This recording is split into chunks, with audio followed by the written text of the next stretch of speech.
Olha aí, João Neto já chegando aí, né, João Neto? Chegou chegando. Vamos dar um tempinho aqui só para as pessoas começarem a entrar.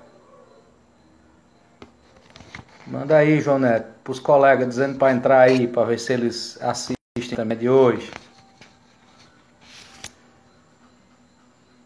A gente começa já.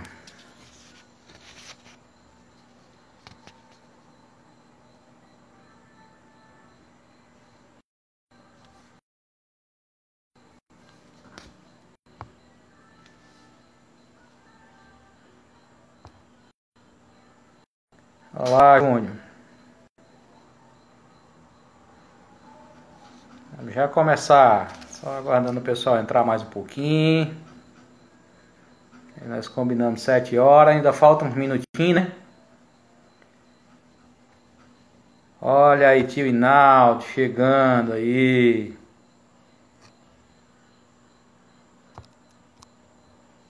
Convidar o tio Inaldo aqui para participar desse negócio.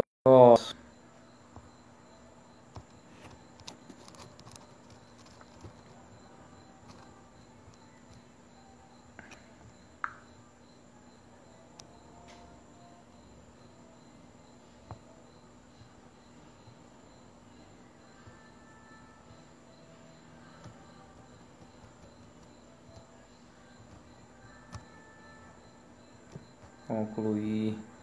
Tô tentando te mandar o convite, Inaldo. Mas o negócio aqui não tá querendo me obedecer não. Pera ainda.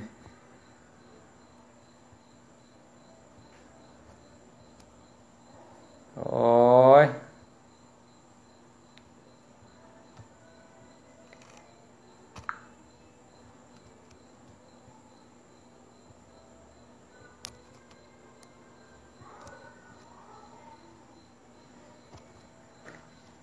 Convidar.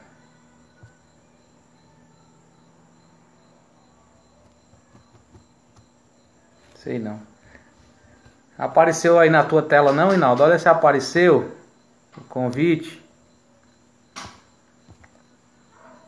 6 pessoas. Sabrina.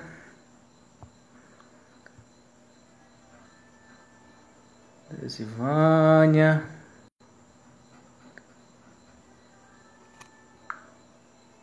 Nosso assunto hoje é população mundial, tá certo? A gente vai falar um pouquinho sobre população mundial. No encartezinho de divulgação, eu pedi que participassem alunos do segundo e do terceiro ano do ensino médio, né? Porque esse tema tanto é abordado no terceiro ano, né? Serve para vestibular, Enem, como faz parte do conteúdo do segundo ano, né? O estudo da população dentro da geografia. Para quem é aluno que está na live, eu garanti um incrementozinho na nota de quem participar. Então vai ter uma frequência, eu até o final da live vou estar dizendo para vocês como é que faz essa frequência, tá certo?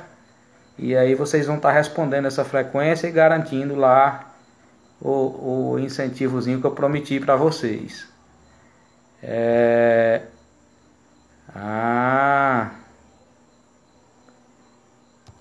Isso vai chegar aí na sua tela. Se chegar, você aceite. Enviei agora para você. Então, os alunos, prestar atenção. Até o final da live eu vou estar dizendo como é que você faz. Olha aí, Tinaldo chegando aqui. Vai gostar aí? Bem-vindo, Tinaldo. Se chegar, você aceita. Valeu. Enviei agora para você. Esse é um colegazão professor da Escola Adalto Bezerra de Barbalha, professor Inaldo Grangeiro. Chegando aqui. É formado em geografia e especialista em geografia e história, não é isso, Inaldo?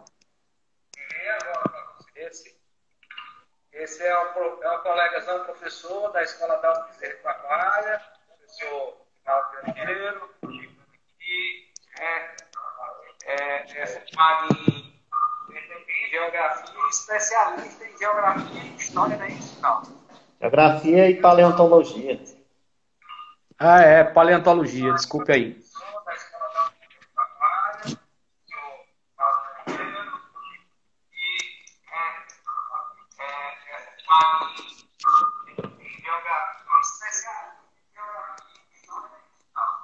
Geografia e paleontologia. Paleontologia, desculpe aí. Tá ecoando um pouco o som, como quem estivesse atrasando. Não sei se vocês estão assim também. Mas, de qualquer forma, nós vamos dar prosseguimento aí, tá bom? Rinaldo, nós vamos falar hoje sobre população mundial. É sabido que em dados de 2015, né, são os dados mais recentes que a gente tem, que a população mundial já ultrapassava os 7,3 bilhões de pessoas no mundo, né? E a gente sabe que isso nem sempre foi desse jeito, né? Houve um tempo no passado aí que esse número era bem menor e que esse número avançou, cresceu, né? Em dadas épocas, em dados locais, ele cresceu rapidamente. Noutros, ele hoje está reduzindo, essa que é a verdade, né? Mas aí, em cima disso tudo, né, nós vamos estudar um pouco aqui hoje sobre conceitos básicos, né, de população, para que o aluno entenda que é preciso ele saber desses conceitos para conseguir responder perguntas que são de vestibular e de Enem. Então, com base nesses conceitos, eles conseguem entender as perguntas e respondê-las. Sem ter a base desses conceitos, fica difícil o aluno conseguir responder. Por exemplo, né, a gente sabe que população, demografia, população absoluta, população relativa, tudo são conceitos diferentes, se diferenciam do outro, né?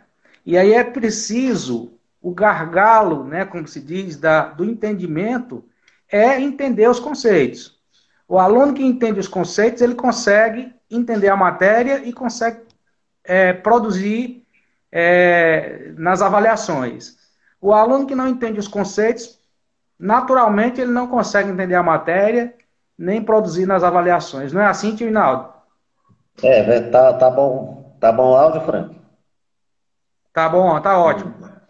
Na verdade, não tem como querer avançar no estudo se não souber os conceitos, né? Então, a ideia hoje dessa aula e dessa participação nossa é contribuir um pouquinho com o básico, né? Porque a partir do básico ele vai se fortalecendo no estudo e aí ele pode aprofundar mais na frente. Então, não adianta querer ir para uma pirâmide etária logo, não adianta querer ir para um gráfico de população se ele não vai ter os conceitos. Então, lá vai falar muito em natalidade, mortalidade, fecundidade. Então, é importante que o aluno tenha todos esses conceitos já em mãos, né? Já guardadinho na mente para que quando ele perceba lá essas leituras, ele já tenha um significado de todos esses conceitos, né?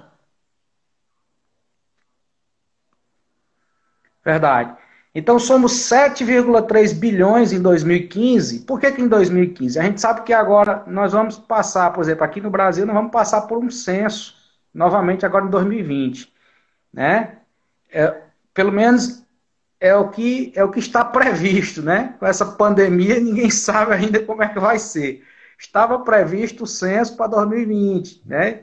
Nesse censo de 2020, é um censo que agropecuário, econômico e também demográfico, né? Então, nesse censo de 2020, faria-se um levantamento meio que geral das condições que o Brasil anda hoje. Mas aí, com a pandemia, nós não sabemos ainda qual vai ser o resultado disso, né? Se vai realmente haver ou não. Mas o fato é que, assim como o Brasil realiza o censo aqui, os demais países no mundo realizam também as suas contagens de população, os seus levantamentos demográficos. né? E é por isso que a gente tem... Ah, Franklin, como é que você tem dados e sabe quantas pessoas tem no mundo? Realmente, só se tem esses dados porque cada país faz o seu levantamento e, é claro, vão ter órgãos que juntam esses levantamentos dos países todos, né, para dar um quantitativo, para dar um número aproximado como esse que a gente está dizendo aqui agora, né?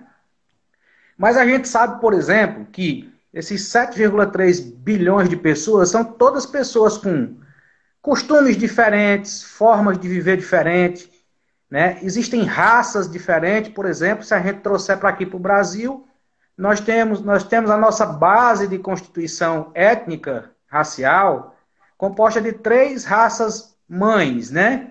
Que a gente pode dizer que são os nativos, indígenas daqui, o colonizador europeu e os negros africanos, que foram trazidos para cá como mão de obra, né? Um emaranhado de religiões. Ora, se o Brasil é um berço de tantas religiões, você imagine o mundo, né? Você imagine o tanto de expressões religiosas, né? O tanto de crenças que não existe no mundo como um todo. Então nós vivemos no mundo da diversidade, né? No mundo vamos dizer assim, dos diferentes, né? Nesse mundo das diferenças, também temos desigualdade, né?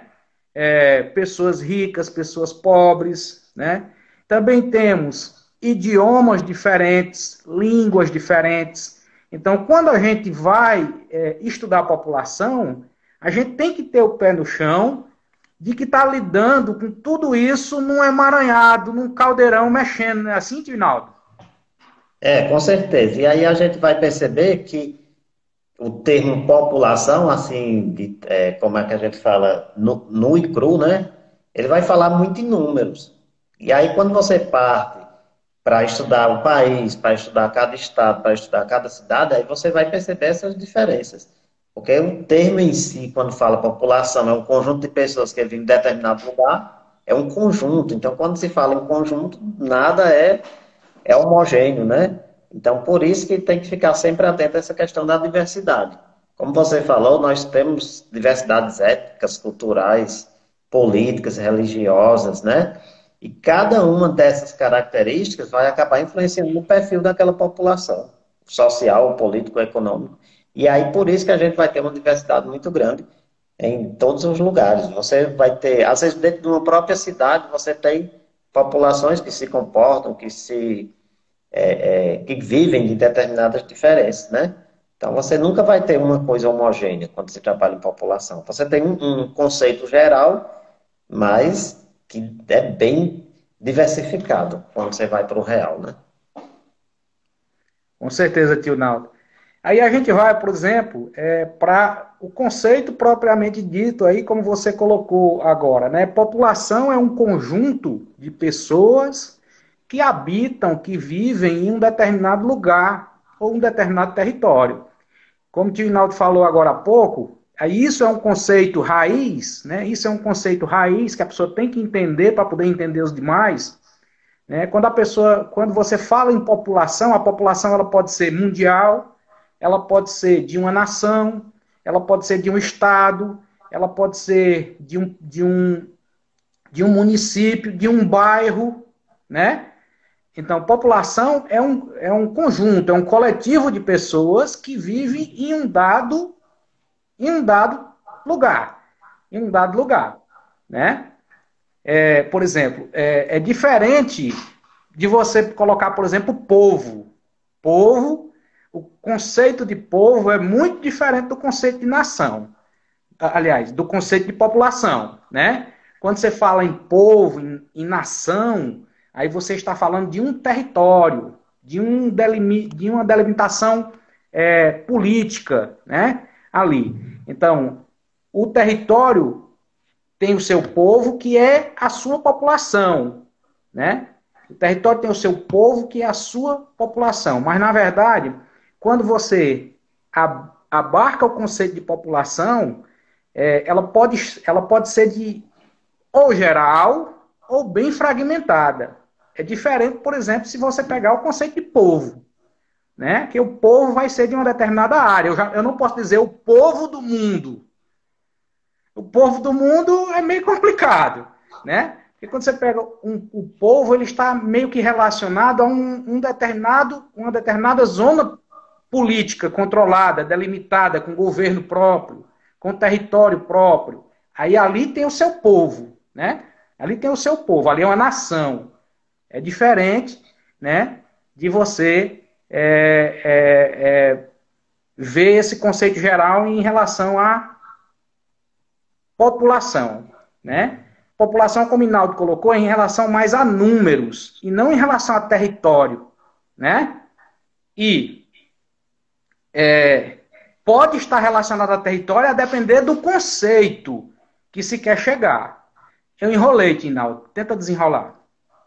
Não, é porque assim, quando se fala em população, como eu tinha falado, né? Aí você está se referindo, quando ele fala um conjunto de pessoas, então você vai fazer, você vai realmente contar. Quando diz de um determinado lugar, que lugar é esse? É um país, é um estado, é uma cidade? E quando a gente se refere a povo, aí a gente já tem que levar em consideração outras dimensões, a cultura, a religiosidade, né? Outros aspectos desse povo dessas pessoas, né? Quando se fala em população, é aquele termo mais de número mesmo, né? Ele não se Mas a gente preocupa, pode. ele não se preocupa muito em abordar esses outros temas aí, né? Aí fica mais por conta A gente pode. de outras A disciplinas, gente né? pode dividir. Antropologia, sociologia, a demografia, que é a parte da geografia que vai trabalhar a população, ela se preocupa mais com a questão numérica mesmo, né? A gente pode dividir ainda, por exemplo, a questão da população, a gente pode dividir em duas linhas importantes, que é urbano e rural, né? A gente sabe que, por exemplo, quando a gente fala de população, a gente acabou de conversar aqui agora que a população pode ser do mundo, pode ser de um país, de um dado lugar, mas sempre essa população, mesmo sendo do mundial, ou de um lugar, ou de um determinado país, ela vai ter esses dois conceitos básicos, né, dentro da geografia, que ela pode ser rural ou urbana. Né? A população rural, logicamente, vai ser aquela ligada à questão do campo, né? A questão da produção agrícola, agropecuária, e a população urbana vai ser ligada mais à questão do comércio, dos serviços, de uma certa forma em geral, que as áreas urbanas, as cidades, oferecem, não é isso? Isso. Caminhando nisso, a gente pode definir já o conceito de demografia, tio Inaldo. Pronto, beleza. Né? A demografia, aí, na verdade, vai ser o quê? Vai ser vamos dizer assim, vai ser a descrição da população, né? Então, a demografia vai descrever essa população. Né? Então, especificamente, dentro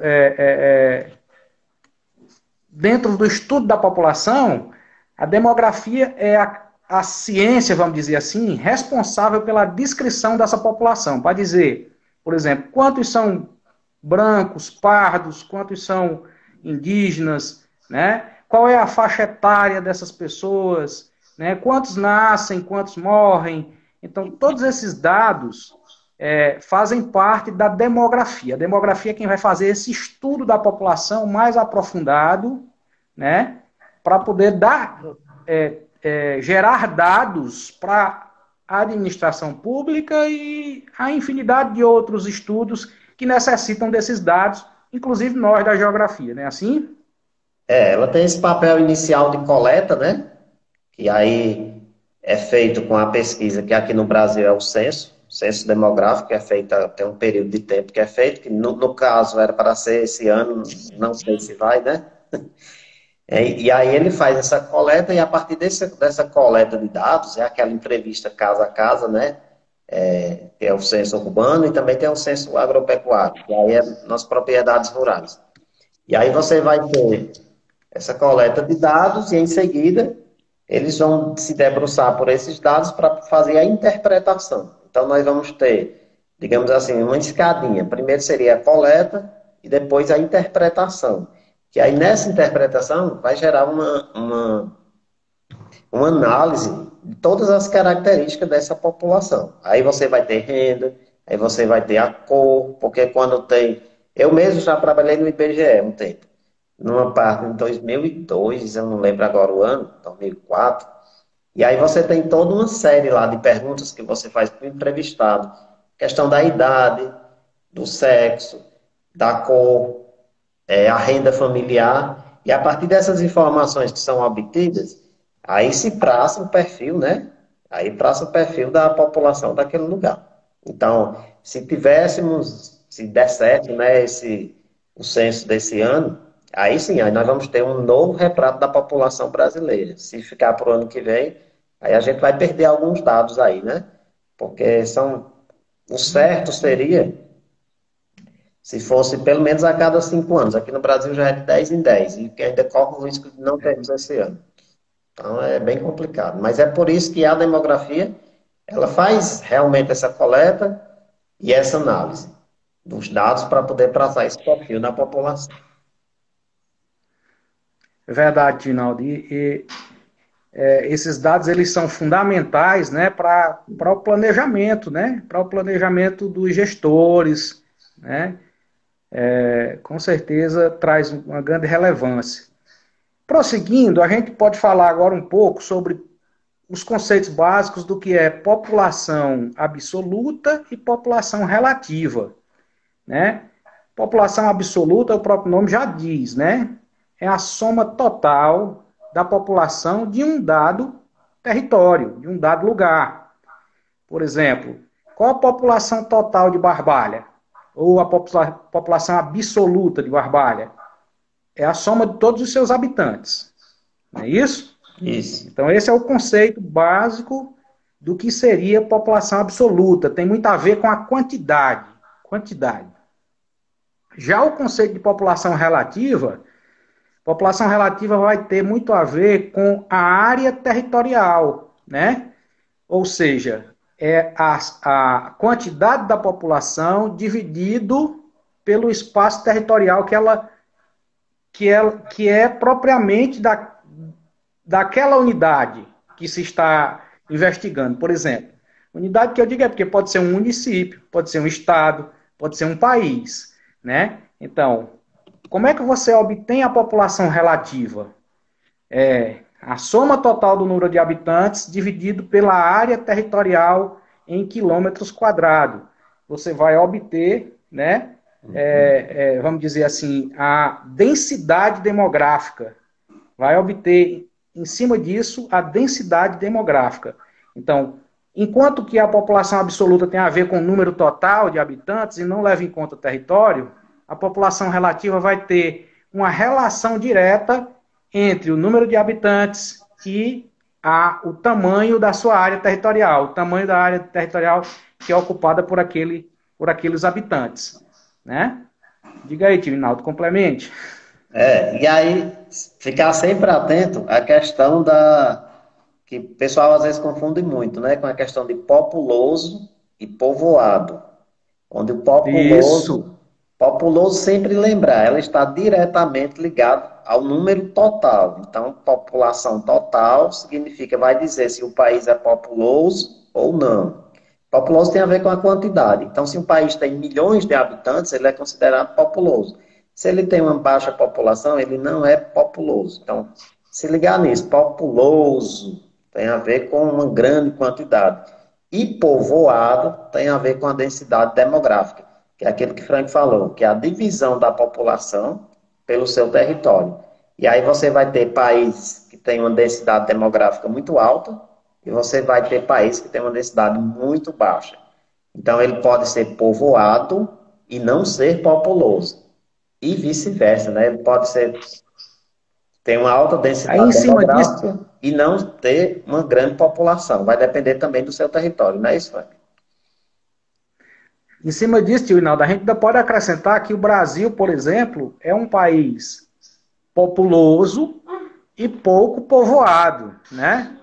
Ou seja, é um país com uma população grande, mas que se você distribuir essa população em sua área territorial, dá uma densidade demográfica de 20, se não me engano é 28, não é isso, Rinaldo? Em torno de hoje, em torno de 28 habitantes. Quer dizer, esse dado, a gente faz 10 anos que a gente tem esse dado, né? Esse dado era para ser atualizado, é para ser atualizado agora, em 2020, com o censo, né? Mas nós não chegamos a 30 habitantes no último censo, né? Por quilômetro quadrado, por quilômetro quadrado. Então, por isso que nós somos um país pouco povoado, mas populoso, né? Assim, Tinaldo? Porque o Brasil já ultrapassa, acho que está na faixa aí de 215 milhões de habitantes por aí. Então é uma população muito alta. Então, por isso que ele é chamado de populoso. Mas quando faz a divisãozinha lá, então dá uma média muito pequena de habitantes por quilômetro. Então, é aquela velha frase, né? A gente sempre coloca nas atividades para os meninos. Justifique, porque o Brasil é populoso, mas não é povoado. Populoso porque tem uma grande população e não povoado porque tem uma baixa densidade demográfica. Isso aí a gente pode puxar aqui um ganchozinho e falar, logo em seguida, puxando aí o mesmo raciocínio, dos famosos formigueiros humanos e dos vazios demográficos, né? Quando a gente fala de formigueiros humanos, a gente pode relacionar os dois termos aí, né? Populoso e povoado, muito povoado, né? Ali aquela área. São grandes cidades, grandes centros que como se a gente imaginasse realmente um grande formigueiro. São muitas pessoas que vão morar em uma área pequena, ou relativamente pequena em relação à quantidade de pessoas que vão morar naquela área, né? Então são chamados formigueiros humanos. Geralmente são grandes metrópoles, megalópolis, que vão ter que vão ser denominadas de áreas de formigueiros humanos, né? Em contrapartida, os chamados vazios demográficos, que aí a gente pode relacionar aqui, por exemplo, regiões inóspitas, como o deserto, áreas geladas, né, que vão ter um mínimo de pessoas morando lá por questão realmente de condições ambientais, né? Então, são dois extremos, né? Em uma você tem muitas pessoas morando, né? Um número acima da média geral, né? Da maioria dos lugares, e em outras você tem pouquíssimas pessoas morando, né? Devido principalmente a condições ambientais. É um fato que geralmente justifica os vazios demográficos, são características ambientais inóspitas, né? Que oferecem, vamos dizer assim, dificuldade para pessoas morarem lá. Né? Assim, Tinaldo? Aí você vai ter os dois casos, né? Você tem o caso que é a praia, a parte natural que é a praia. O que é que vai atrair? Solo fértil, proximidade a grandes rios, proximidade com o mar. Isso são fatores naturais que atraem a população a se aglomerar lá, né? E você tem os fatores de repulsão.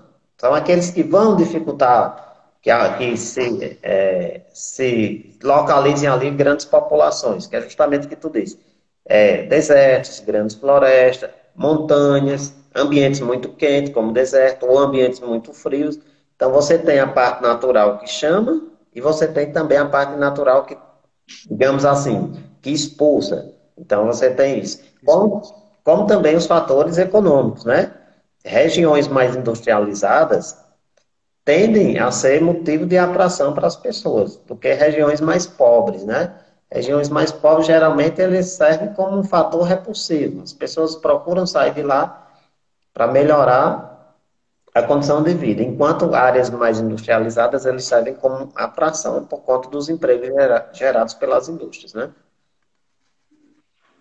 Então é importante perceber aí, ó, áreas de atração populacional, que chama a população para elas. Áreas de repulsão populacional, áreas que afastam as populações dela. E geralmente essas áreas de atração e áreas de repulsão, elas estão associadas a fatores históricos. No Brasil, a gente pode citar, né, por exemplo, a construção de Brasília, atraiu muita gente naquela época para a região centro-oeste, E, né? Por né, exemplo, industrialização da região sudeste, né? Da região sudeste do Brasil, chamou, né? Ainda hoje se tem emigração hoje das demais regiões em busca do sudeste do Brasil, né? Então, fatores que atraem ou que repulsam, né? A Amazônia. A Amazônia é um local lindíssimo para se ver em foto. Vai morar lá na Amazônia uns 2 dias para tu ver se o negócio é só bonito daquele jeito ali ou se não tem uns desafios, né? Então, a Amazônia é uma mata, vamos dizer assim, uma floresta nativa, um negócio que para você desbravar não é qualquer um que entra nela, não. Então, tem essas questões. Então, área de repulsão, né? Não tem estrada, para você conseguir se deslocar de um lugar para o outro é de barco, ainda tem a malária por cima ainda para pegar o cabo. Não é fácil, né? É, Tivinaldo? é verdade. Então, Eu ao queria, mesmo eu tempo, queria puxar aqui, Tivinaldo. Eu acho que aí essa parte aí ficou bem discutida, né, com relação a esses conceitos básicos. Mas aí a gente vai entrar agora nos conceitos que envolvem a matemática também, a estatística, não que esses que a gente discutiu agora também não envolvam. Mas esses especificamente, aí é onde gera muitos gráficos, né, como as pirâmides e tal. Nós vamos entrar um pouquinho neles agora, que aí a gente vai ver, né? Então, por exemplo, quando se fala de população, tem que se falar nessas coisas. Por exemplo, taxa de natalidade. Né? Tem aluno que já diz assim, para que isso, professor? Para que esse negócio? Mas aí tem que ter, meu filho. Taxa de natalidade. É o quê? Né? O que é essa taxa de natalidade? Taxa de mortalidade. O que é essa taxa de mortalidade? Expectativa de vida. O que é expectativa de vida? Né? A taxa de fertilidade. Nós temos a de natalidade e a de fertilidade. Né? Qual a diferença das duas? Né? Taxa de natalidade e de fertilidade. Crescimento natural ou vegetativo da população. Ixi, Maria, que nome estrambólico. Facinho, facinho, facinho. É só pegar o conceito. Crescimento natural ou vegetativo. Natural, uma coisa natural. Né? Pirâmide etária, que aí é o último conceito aqui, Tinaldo. Vamos começar do primeiro. Taxa de natalidade. Tu vai um e eu vou outro. pronto. Natalidade, né? O próprio nome ele já mata tudo, né? Natalidade, lembra Natal. Natal lá em dezembro, né? Então, representa o número de crianças nascidas vivas. E aí, sempre lembrando que todos esses conceitos, eles são gerados e anotados a cada ano. Então, finalzinho do ano, é feito todo esse levantamento, né? E aí, por isso que fala assim, ano tal, o Brasil teve uma taxa de mortalidade maior, menor e tal. Então, a taxa de natalidade é isso, é o número de crianças nascidas vivas no período de um ano. Geralmente ele é dado em grupo de 1.000. Se for uma cidade muito pequena, com uma população bem reduzida, ele é dada por número em 100%. Mas, no geral, esse número é levantado por estado ou por país e é dado a cada grupo de 1.000. Então, são crianças nascidas vivas no período de um ano e é feito comparando os grupos de habitantes a cada 1.000 pessoas. Pronto. A segunda aqui agora vai ser de mortalidade. A de mortalidade, ela já é um pouco diferente da de natalidade. Porque, por exemplo, para nascer, a gente só nasce com 0 ano, né? Não dá para nascer com 2 anos, 3 anos, 4 anos, 5 anos. Não dá para nascer assim, não, já com um bocado de ano, não. Para nascer, só nasce com 0 ano, né? Mas para morrer, morre ao nascer, morre antes de nascer, antes até de nascer, ainda na barriga da mãe morre com até 1 ano de idade, depois de 1 ano de idade, depois de 90 anos de idade. Então, a mortalidade, por isso que tem muitas medições dessa mortalidade, que também tem a ver com controles de doença e tal. Então, quando vai se medir a mortalidade, geralmente se tem um fim, né? e se tem uma política pública relacionada àquele fim. Por exemplo, quer se medir a taxa de mortalidade infantil de 0 a 1 ano de idade. Aí vai se medir só aquilo ali, né? De 0 a 1 ano, no período, quantas crianças de 0 a 1 ano faleceram, né? Então, é isso aí. Mas aí, quando a gente fala da mortalidade de uma maneira geral, né? A gente fala de uma mortalidade quando a gente fala da mortalidade de uma maneira geral, vai pegar todos esses números e juntar. Foi óbito, vai estar lá. Não é assim, Tivinaldo? Geralmente eles fazem essa divisão, né, Frank? Quando eles colocam taxa de mortalidade de tal lugar, é tanto, são todas as idades. Aí, se ele especificar, no geral, eles especificam a geral e a mortalidade infantil, né? Que são as crianças que morrem Mortalidade infantil. até 1 ano, primeiro ano de vida, né? Até 1 ano. O mais comum É mais comum é essa ter divisão, né? né, esses dois índices, né? A taxa de mortalidade infantil e a geral, que vai envolver vai estar junto à infantil. Expectativa de vida e envelhecimento. É com você, Tinaldo. Bom, bem rapidez. Expectativa de vida seria uma média, né, de anos que uma pessoa consegue viver. Se ela vai viver 20 anos, 40 anos, 50 anos, 100 anos, 110 anos. Então, só que para isso a gente tem que levar em consideração aquilo que a gente falou. São as condições de vida que essa pessoa está vivendo. Porque as condições sociais, econômicas e ambientais que ela está inserida é o que vai influenciar, essa é a palavra, influenciar se essa expectativa de vida ela é alta ou se ela é baixa. Então, no geral, se você vive na miséria, na pobreza, passando fome, em um ambiente hostil, com guerra, com doenças, no geral, a expectativa de vida dessas pessoas ela é baixa. Agora, se você vive num lugar que você tem uma alimentação saudável, você tem acompanhamento médico, você tem lazer, cultura, segurança. Aí a tendência é que você viva mais. Então, em países mais desenvolvidos, como o Japão, né, a expectativa de vida lá ultrapassa os 80 anos. Em países pouco desenvolvidos, com graves problemas sociais, você tem expectativa de vida de 50 anos, 40 e poucos anos. Então, expectativa de vida, no geral, vai ser o tanto, como a gente fala assim, né? O tanto de anos que você consegue viver. Mas isso vai estar muito associado ao estilo de vida, não ao estilo de vida, né? Não às condições de vida que você está inserido. É verdade, Tinaldo. E a gente podia até complementar aí, no mesmo raciocínio que você está, que a expectativa de vida, ela claramente demonstra o grau de desenvolvimento social e econômico daquele lugar, né? Quando você analisa esse indicador, ele é um forte indicador, né? Quando a expectativa de vida é alta, geralmente né, aquele lugar está em um nível de desenvolvimento maior. E quando ela é baixa, geralmente aquele lugar está em nível de desenvolvimento menor. Taxa de fertilidade e planejamento familiar. Essa é com eu.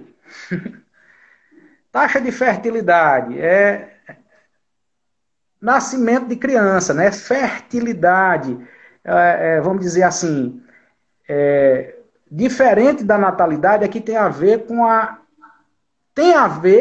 está diretamente relacionado com a natalidade, mas também com a mulher, com a capacidade que a mulher tem de gerar filhos, né?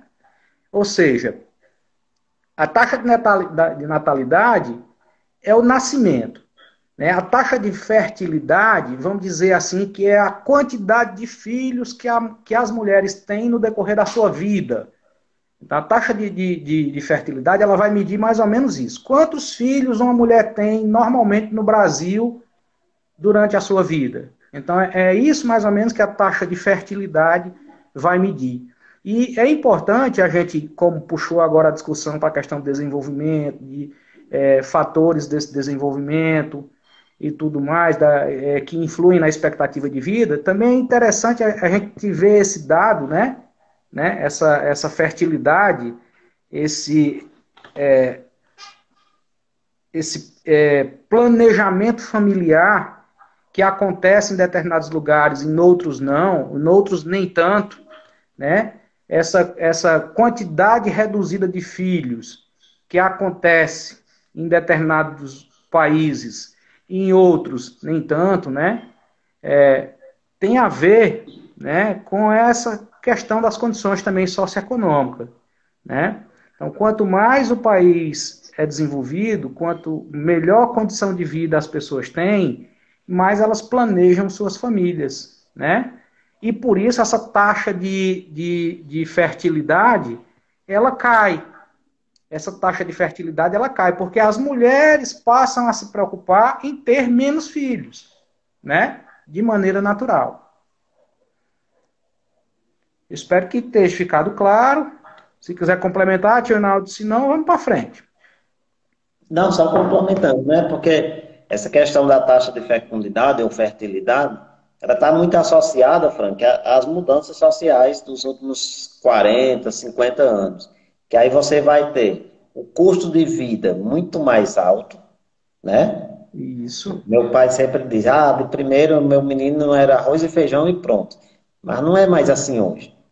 Então você vai ter um custo de vida elevado, você vai ter uma urbanização mais acentuada, e a maioria da população hoje mora na cidade, e aí você vai ter o custo de vida na cidade, é bem mais caro, e você vai ter também a participação da mulher no mercado de trabalho, né? Mulher no mercado de trabalho. A Isso. mudança, a mudança social, que aí, há um tempo atrás, o papel da mulher era cuidar da família, marido, filho e pronto. Hoje em dia, não. A mulher tem a sua independência financeira e aí cabe a ela, né? Cabe a ela escolher quando e quantos filhos ela vai ter. Então, tem essa questão também, essa mudança social aí, que está ocorrendo, né, nos últimos 50, 40 anos. Muito bem, tio Rinaldo. Fale agora um pouquinho sobre crescimento natural ou vegetativo e crescimento natural ou vegetativo, nascimentos e mortes, né? Que aí você vai relacionar, né? Pronto, aí é fácil, né? Crescimento natural. Você pode ver lá nos livros, ele pode aparecer de três formas, né? Crescimento natural, crescimento vegetativo, que não tem nada a ver com vegetal, viu, pessoal? São pessoas. E você vai ter crescimento populacional. É aquela conta mais fácil. Como é que é feita para saber se uma população está aumentando ou não? Pega-se o número de óbitos e retira-se dele o número de nascimentos. A diferença entre óbitos e nascimentos, que é a taxa de natalidade e a taxa de mortalidade. Se o resultado for positivo, vai dizer que aquela população daquele lugar está crescendo. Se o resultado for igual, que aí é mais raro, mas acontece, né? Aí vai dizer que teve um crescimento nulo, nem subiu e nem desceu. E se o resultado for negativo, significa dizer que naquela região, naquela cidade, naquele país, houve mais número de mortes do que de nascimentos. Isso está muito associado à questão de guerras, epidemias, desastres naturais. Então, crescimento natural é isso, é fazer a continha. Você pega o número de nascimentos e tira dele o número de mortes. E aí, se o resultado for positivo, significa dizer que essa população está em crescimento. Essas catástrofes aí que acontecem influenciam muito nesse resultado, como você falou, Inaldo. Mas tem uma outra coisa que tem influenciado hoje, né? Que é justamente essas nações em maior nível de desenvolvimento, né? Elas já tendem a crescer negativamente, né? Já Uhum. Alemanha, por exemplo, algumas nações da Europa já tem um crescimento negativo, né? Porque a sua população idosa já está praticamente maior do que, de certa maneira, outras porções da pirâmide, que a gente vai falar já é o tema seguinte, né? Já é essa questão da pirâmide. Então, já tem países que está com esse crescimento meio que negativo, né? Alguns já faz até campanhas, né? Para que a população tenha filhos, porque você já imaginou se você chegar a um nível de estabilização aonde a maior parte da população seja idosa e a menor parte seja de jovens? Então, e a questão dos empregos, de tudo que é necessário para movimentar e para gerar a economia. Então, vai ter prejuízos, né? Então, a questão desse equilíbrio na pirâmide etária, ela é importante. Nem tão jovem, nem também tão velha. Tem que ter um certo equilíbrio, que senão não vai ter jeito, vai prejudicar em algum lugar, né? Aí eu já vou aproveitar aí, já vou adiantando aquela parte lá que eu dei uma olhada no que tu mandou, a questão da população ativa e inativa. Porque quando uma população ela está muito velha, como é o caso da Itália, da Rússia, da Alemanha, ela já vai requerer, né, outros benefícios, outros investimentos na questão de previdência social, de cuidado com idosos, aquela coisa toda. Quando é uma população extremamente jovem, e essa população extremamente jovem, ela não produz, ela é inativa. Então, ela requer do Estado uma atenção maior de escolas, de creche, de treinamento, enfim, um monte de coisa. E aí, um equilíbrio, como você colocou muito bem, seria o mais importante entre não tão velho, uma população, e não tão jovem. E aí a gente percebe isso, que nem todos os países têm esse equilíbrio, né? E alguns saíram primeiro na frente para alcançar esse equilíbrio. Outros já passaram por esse equilíbrio e já estão no desequilíbrio por conta do envelhecimento da população, né? Pirâmide etária, né? É justamente isso aí, né? O gargalo, é o controle dessa pirâmide etária, né? Então, resumidamente, o que seria a pirâmide etária? A pirâmide etária ela é construída a partir desses dados, tudo o que a gente falou agora em relação à idade da população, né? Para poder compor essa pirâmide, né? Ou seja, em um dado país, quantas crianças existem de 0 a 5 anos? De 5 a 15, quantas pessoas existem nesse país? De 15 a 25, quantos existem? E assim por diante, né? Então, a pirâmide etária ela é montada dessa forma, sendo que a base é a população mais jovem e o topo da pirâmide sempre está a população com maior idade, né? Então, o ideal é que essa pirâmide ela seja meio que proporcional, né? Quando a base é muito larga, significa dizer que há uma população jovem muito grande, né? Então há muitos nascimentos. Se o pico for afunilado, significa dizer que a população idosa é pequena e há muitas mortes. Então, que o país não equilibrou ainda o número de nascimentos com o número de mortes, por exemplo, né? Está longe de equilibrar. E é mais ou menos nessa analogia que a gente tem que estudar a pirâmide etária. É um gráfico que a gente pode falar sobre ele aqui? Pode. Mas é muito melhor a gente visualizá-lo. Então eu indico para vocês podem olhar, pode colocar pirâmide etária, vai aparecer um monte de pirâmide etária no Google para você, mas você coloca pirâmide etária de tal lugar, que vai puxar também, do Brasil em tal período, geralmente puxa alguma coisa, e aí você vai conseguir visualizar, é um tipo de estudo que ele é muito mais visual, né, assim, Tinaldo, para a gente entender, fixar melhor. Porque ele é realmente uma pirâmide, né? Ele é dividido em três partes, que a base fica a população jovem, no meio fica a adulta e no finalzinho dela, no topo, fica a população de idosos. E aí cada um deles está associado a uma coisa. A população, a base, aos nascimentos e o topo, a expectativa de vida, né? Então, se você tem um topo bem estreito, significa dizer que as pessoas morrem cedo. Se você tem um topo mais largo, significa dizer que lá tem uma boa qualidade de vida e as pessoas conseguem chegar numa idade mais avançada, né? Mas o ideal mesmo é Isso. que se dê uma olhada para poder visualizar. E cada país vai ter uma configuração de pirâmide etária diferente, né? Dependendo de tudo Com aquilo que a gente certeza. já falou, de natalidade, de morte, de condições Essa sociais, né? diversidade é quem vai compor essa pirâmide, né? Uhum. E aí todos são diferentes. Isso é uma verdade. Agora vamos para a parte de alimentação, tio Reinaldo. Como se alimenta esse povo todo? Aí agora eu vou lembrar aqui das teorias, né? As teorias demográficas, né?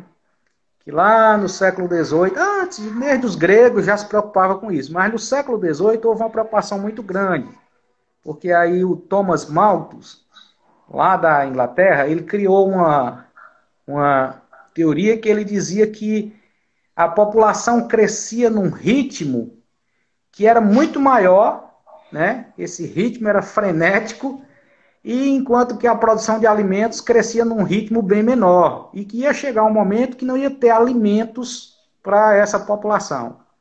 Então essa ideia azucrinou a cabeça de muita gente durante muito tempo, no século XVIII, né? E essa foi a primeira teoria no século XVIII, de Thomas Malthus, né? Depois, já no século XX, retomaram essa teoria do Thomas Malthus, né? Mas aí teve o nome agora de neomalthusiana, no século XX, né? E ela vai, ao invés dela colocar muito essa questão do alimento em si, ela vai buscar outra coisa, né? Ela vai buscar, por exemplo, a questão do subdesenvolvimento. Ela vai justificar um colapso no mundo pela pobreza, né? Que o responsável por esse colapso aí no mundo seria a pobreza e teria que controlar o crescimento dos países, da população dos países subdesenvolvidos, os países pobres, né? Depois, já também século XX, né?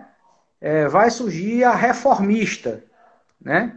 A teoria reformista, que ela vai dizer, com base no que vem acontecendo em países desenvolvidos, por exemplo, a começar pela Europa, eu citei agora há pouco o exemplo da Alemanha, né? Que já tem um crescimento negativo, né?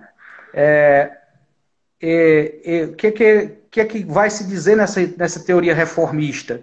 É que com o desenvolvimento na educação, na saúde, vamos dizer assim, na qualidade de vida das pessoas,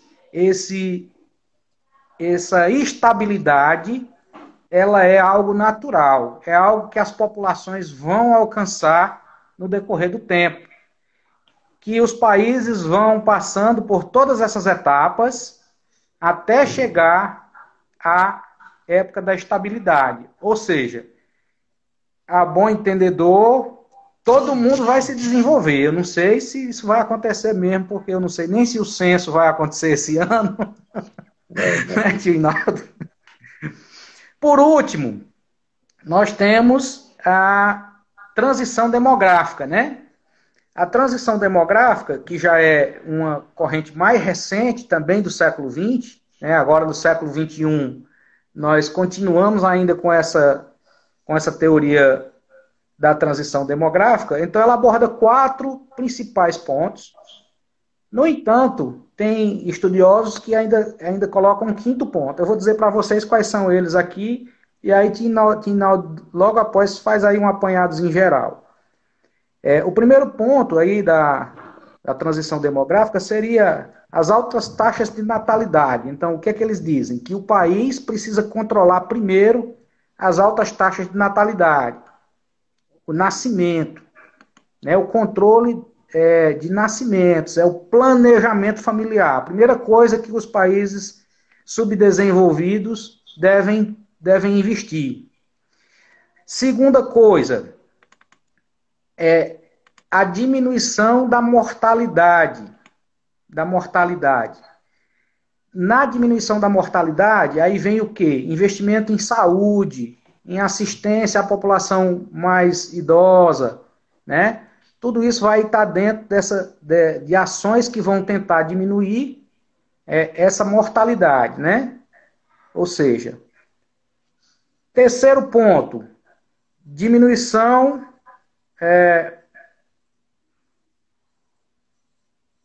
Eu acho que eu errei aqui.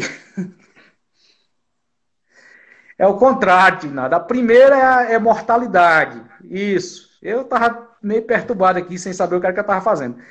O primeiro ponto é controlar a mortalidade, que aí seria investimento.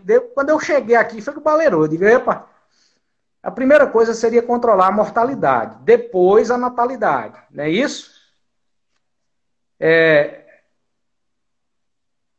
E aí a gente entraria numa espécie de estabilidade do crescimento, né?